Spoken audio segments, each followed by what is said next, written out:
Hello friends, आप देख रहे हैं आपका चैनल शेयर बाजार विद आयुष। और बात दोस्तों इस वीडियो में करेंगे हाईटेक इंजीनियर्स और स्काईवेज एयर सर्विसेज आईपीओ के डे 3 ऑफ सब्सक्रिप्शन के बारे में। आज तीसरा दिन था और ये आईपीओ कितने सब्सक्राइब आपको होते हुए देखने को मिले हैं, इसी कार में इस वीडियो में चर्चा करेंगे, जानेंगे सब्सक्रिप्शन कितना आता हुआ देखने को मिला है ऑन डे 3। तो वीडियो आप लोग देखिएगा पूरा, लेकिन उससे पहले अभी तक अगर आपने दोस्तों चैनल को सब्सक्राइब नहीं किया, फर्स्ट टाइम विजिट किया, तो ज़रूर चैनल को आप लोग सब्सक्राइब कर लीजिएगा। तो चलिए शुरू करते हैं। दोस्तों हाईटेक इंजीनियर्स, अब जैसा मैंने कहा 3 दिन ज़रूर समाप्त हो चुके हैं। अब 3 दिन आखिरी दिन होता है, लेकिन यहाँ पर टोटल 4 दिनों तक ये आईपीओ आपको खुला रहेगा। तो लास्ट डेट कल होने वाला है। ₹5 की फेस वैल्यू है, 53 का प्राइस बैंड है, 283 शेयर का लॉट साइज़ है, fresh issue plus offer for sale है। तो दोनों एक्सचेंजेस पे लिस्ट होगा। छोटा सा आईपीओ है, मात्र 136 करोड़ का, जिसमें 60 करोड़ का फ्रेश इशू है और बाकी का ऑफर फॉर सेल है। सबसे पहले दोस्तों ये देखते हैं कि शुरुआत के 2 दिनों में कितना सब्सक्राइब हुआ था, देन बात करते हैं डे 3 के बारे में। तो देखिए डे 2 तक ये आईपीओ को करीबन 60% क्यूआईबी से रिस्पांस मिला था। एचएनआई कैटेगरी की तरफ से लगभग 25 टाइम्स ये आईपीओ भर गया था। रिटेल ने इस इशू को दोस्तों सब्सक्राइब कर दिया था 28 गुना, तो टोटल मिलाकर 19.57 टाइम्स, यानी ऑलमोस्ट दोस्तों 20x आप कह सकते हैं आईपीओ भरने में कामयाब हो गया था 2 दिनों के अंदर। 2 दिनों में 20 गुना सब्सक्रिप्शन आ गया था, जो अपने आप में देखिए देखकर लगता है कि काफ़ी ज़्यादा सब्सक्रिप्शन आ गया है। बट एक बात आप समझिए कि आईपीओ का साइज़ काफ़ी छोटा है, तो इशू का सब्सक्रिप्शन उसी हिसाब से आपको ज़्यादा दिखता है, लेकिन नो डाउट सब्सक्रिप्शन ठीक ही था। अब यहाँ पर दोस्तों आज कितना सब्सक्रिप्शन आया है ये हम देखते हैं। तो दोस्तों इस आईपीओ को जो क्यूआईबी से रिस्पांस मिला है वो लगभग 83% मिला है, यानी क्यूआईबी से आप कह सकते हैं आज भी कुछ ज़्यादा पैसा नहीं आया है। सिर्फ 22 करोड़ रुपए तक क्यूआईबी के द्वारा आते हुए दिखे। तो 3 दिनों के अंदर क्यूआईबी का सब्सक्रिप्शन देखा जाए तो लो ही है, बट लास्ट डे क्योंकि दोस्तों क्यूआईबी ज़्यादा अप्लाई करते हैं तो लास्ट डे का फिगर इंपॉर्टेंट होता है। इसलिए कल 2:30 या 3 के बीच में दोस्तों जो फाइनल डिसीजन का वीडियो होगा वो आ जाएगा, जिसमें हम तीनों आईपीओ के बारे में बात करेंगे कि क्यूआईबी बेसिकली कर क्या रहे हैं। एचएनआई कैटेगरी पे आते हैं। एचएनआई कैटेगरी लगभग 84 टाइम्स दोस्तों सब्सक्राइब हो चुके हैं 3 दिनों में। तो आज आप कह सकते हैं एचएनआई ने अच्छा पैसा लगाया, लगभग 1721 करोड़ रुपए लगाए। अब ये आप समझिए कि देखिए जो बिग एचएनआई कैटेगरी है वो 55 गुना लगाती हुई देखने को मिली है, और small HNI category 142 time subscribe करते हुए दिखी है। बिग एचएनआई ने पैसा लगाया 753 करोड़, स्मॉल एचएनआई ने पैसा लगाया 968 करोड़। इंटरेस्टिंग बात क्या है कि देखिए अभी तक दोनों की तरफ से जो ज़्यादा पैसा आया है वो स्मॉल एचएनआई ने लगाया है, और स्मॉल एचएनआई कैटेगरी कितना सब्सक्राइब हो चुका है लगभग दोस्तों यहाँ पर 142 टाइम्स। अब 142 टाइम्स है तो ये कितना और बढ़ सकता है, क्वेश्चन तो आपका ये होगा। देखिए कुल मिलाकर अभी तक 968 करोड़ रुपीज़ आता हुआ दिखा, और वो सब्सक्राइब हो जाता है 142 टाइम्स। मैं बात कर रहा हूँ स्मॉल एचएनआई कैटेगरी की। तो स्मॉल एचएनआई कैटेगरी दोस्तों आप मान के चलिए यहाँ पर आपको लगभग 2,500 करोड़ रुपये लगाती हुई देखने को मिलेगी। और 2,500 करोड़ का मतलब क्या है कि ये जो स्मॉल एचएनआई कैटेगरी है 2,500 करोड़ में मान के चल रहा हूँ मैक्स इतना पैसा आएगा, इससे ज़्यादा एक्सपेक्टेशन नहीं है। इसका मतलब ये है कि दोस्तों ये ऑलमोस्ट 416 टाइम्स तक सब्सक्राइब हो सकती है।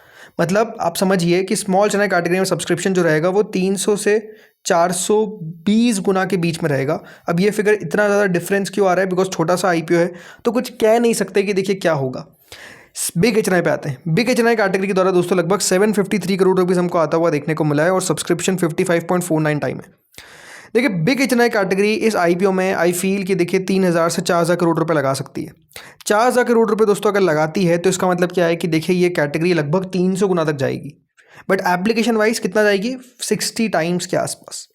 स्मॉल एचएनआई कैटेगरी बहुत मुश्किल अलॉटमेंट मिलना, लेकिन बिग एचएनआई में 60 में से एक को भी मिल सकता है अगर 4,000 करोड़ रुपए आते हैं। इससे बहुत ज़्यादा आ गए तो फिर तो बात अलग ही है, बट आई डोंट फील कि 4,000 करोड़ से ऊपर आएंगे, बिकॉज छोटा आईपीओ उस हिसाब से देखते हुए, और इतने आईपीओ खुले हुए हैं इसलिए हो सकता है कि ज़्यादा पैसा यहाँ पर ना है। रीज़न सिंपल है, अलॉटमेंट चांसेस टफ है।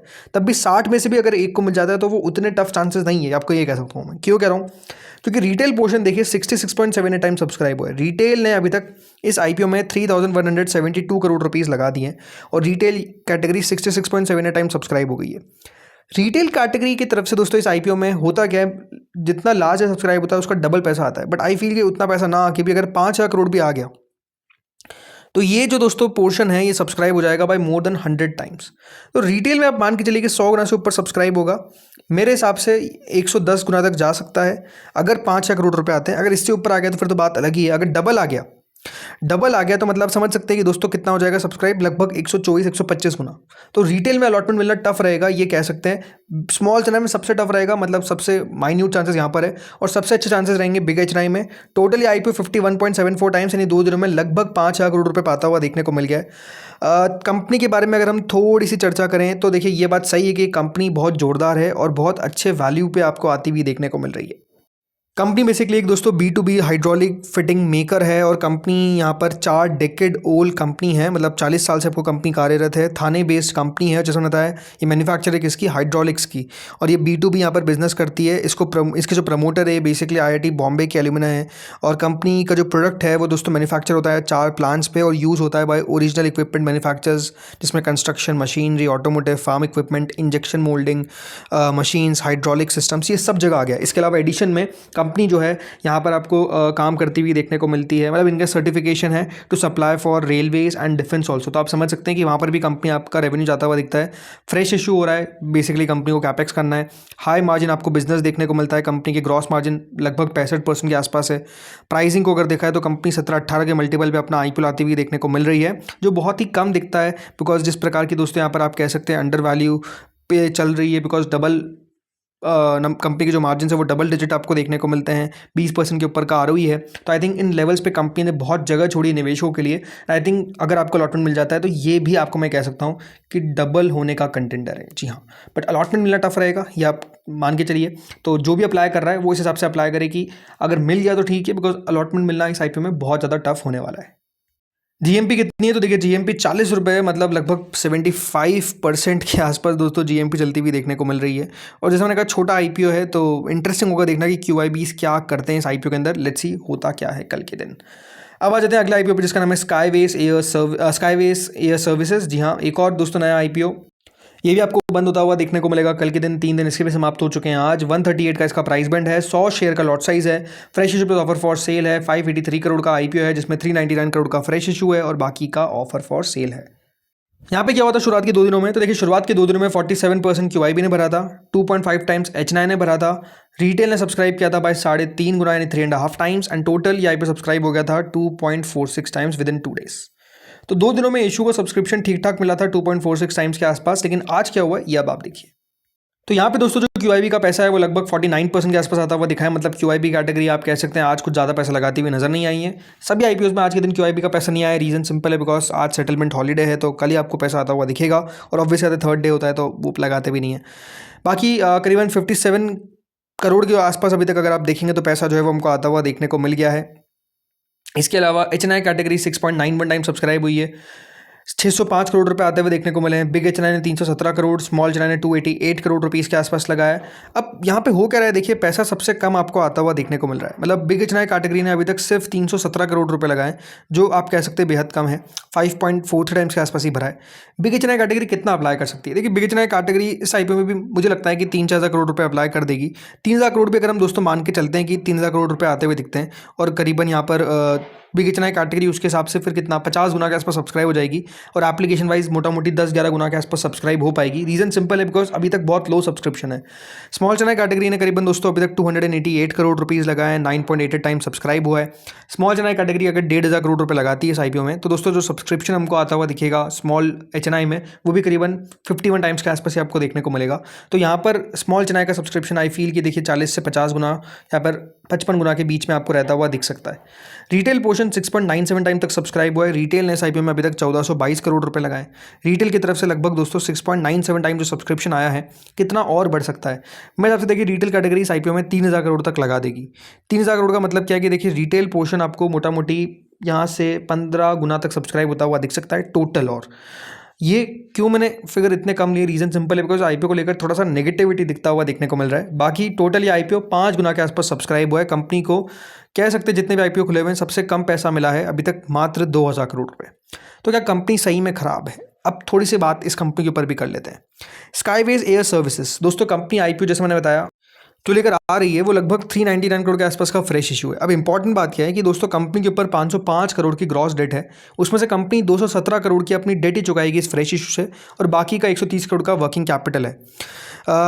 OFS में कंपनी यहाँ पर आपके जो प्रमोटर्स हैं वो आपको हिस्सा थोड़ा सा बेचते हुए देखने को मिल रहे हैं। करीबन 72% जो OFS है वो प्रमोटर्स के द्वारा ही है। उनकी स्टेक 79% से गिरकर 57 करोड़ के आसपास रह जाएगी, 57% के आसपास। और बाकी का जो बैलेंस है वो 2 डायरेक्टर्स का इसमें स्टेक है, वो भी अपना हिस्सा जो है बिल्कुल आधा करते हुए देखने को मिल रहे हैं। अब दिक्कत क्या है इस कंपनी के अंदर, ये अपने आप में एक सवाल है। तो देखिए दिक्कत ये कि मार्जिन बहुत छोटे हैं। कंपनी आप कह सकते हैं इंडिया की लार्जेस्ट एयर फ्रेट फॉरवर्डर है, बट स्टिल जो कंपनी के EBITDA मार्जिन है वो 4% के आसपास है, नेट मार्जिन 2% के आसपास है। तो बेसिकली बिजनेस में आप कह सकते हैं मार्जिन है ही नहीं, मतलब 1.5-2% के मार्जिन पे कंपनी जो है वो बिजनेस कर रही है। और पिछले 4 सालों के अंदर जो वॉल्यूम है, मतलब जो कंपनी ने कार्गो हैंडल किया है, वो करीबन 21% से बढ़ी है, लेकिन जो रियलाइजेशंस है वो बहुत प्रेशर में है और वो बेसिकली 6 से 11% डाउन होते हुए देखने को मिले। यानी 4 सालों के अंदर कंपनी का जो रेवेन्यू कैगर है वो 14% से बढ़ा है। कंपनी का रेवेन्यू 1660 करोड़ से बढ़कर FY22 में आज करीबन 2813 करोड़ के आसपास हो गया है। बट इसी बीच जो EBITDA है वो लगभग 16% से बढ़ा है। और जो प्रॉफिट का कैगर, जो प्रॉफिट जो बढ़ता हुआ देखने को मिला है, वो करीबन कंपनी का FY26 में पैट 64 करोड़ पर आया। अब दिक्कत क्या है इस बिज़नेस में, वर्किंग कैपिटल की रिक्वायरमेंट बहुत ज़्यादा है। इसके अलावा बहुत सारे रिस्क है, जैसे कि मिडिल ईस्ट वॉर हो गया, तो एशिया से कंपनी का 85% ऑफ द रेवेन्यू आता है। अब एशिया में अगर दिक्कत हो जाती है तो इनको बिजनेस नहीं मिल पाता है। इसके अलावा जो कंपनी के रिसीवेबल्स हैं वो भी आपको बहुत एक्सीड करते हुए देखने को मिल रहे हैं। कंपनी की जो सब्सिडरीज है वो लिटिगेशन फेस कर रही है with UK based company for a business worth 60 crore. इससे होगा क्या कि अगर कंपनी को सफ़र होता है यहाँ पर, तो लगभग कंपनी को ऑलमोस्ट बताया जा रहा है कि 40-45 करोड़ के आसपास का घाटा हो जाएगा, तो वो कंपनी का सारा मुनाफा लेके चल जाएगी। इसके अलावा प्राइसिंग कंपनी ने थोड़ी सी एक्सपेंसिव रखी और नीचे लेकर आना चाहिए था। 25 टाइम की मल्टीपल पे कंपनी अपना IPO मांग रही है। अब कंपनी की जो एक सब्सिडरी है, कंपनी 51% जो सब्सिडरी है ब्रेस पोर्ट लॉजिस्टिक्स, वो NSE SMA सेगमेंट पे लिस्ट होती है। वो ट्रेड कर रही है 17-18 के मल्टीपल पे, उसका 10% का ऑपरेटिंग मार्जिन है और स्काईवेज का जो मार्जिन है वैसे अपने आप में बहुत कम है। तो इस मल्टीपल पे ये क्या आ सकती है, ये अपने आप में एक सवाल है। तो आई थिंक ये हो सकता है कि देखिए लॉन्ग टर्म में कोई बहुत अच्छा बेट बनता हुआ देखने को ना मिले। इस पे तो देखिए स्पेसिफिकली आपको QIBs के ऊपर नजर रखनी पड़ेगी। QIBs क्या करना चाहते हैं इस IPO के साथ। अगर QIB के पास आ जाता है तो ठीक ठाक है, अदरवाइज डेफिनेटली IPO मुश्किल में पड़ता हुआ देखने को मिल सकता है। तो दोस्तों इस वीडियो में तो इतना ही था, बाकी कल हम बात करेंगे 2:30 पे फाइनल डिसीजन के वीडियो को लेकर। हाँ, इसकी GMP इंटरेस्टिंगली बढ़ती हुई देखने को मिल रही है। कल तक 29 थी, आज अब देखिए 40 रुपये के आसपास हो चुकी है, विच इज़ 29%। तो ग्रे मार्केट में तो दोस्तों एक्टिविटी जो है वो अचानक से आपको बढ़ती हुई देखने को मिल रही है। अब वही सवाल है कि देखिए ग्रे मार्केट बचेगी नहीं बचेगी, अब देखते हैं होता क्या है। बाकी दोस्तों इस वीडियो में तो इतना ही था, बात करेंगे कल इस IPO के ऊपर, तो बिल्कुल आप लोग जुड़े रहिएगा। Thank you friends for watching this video.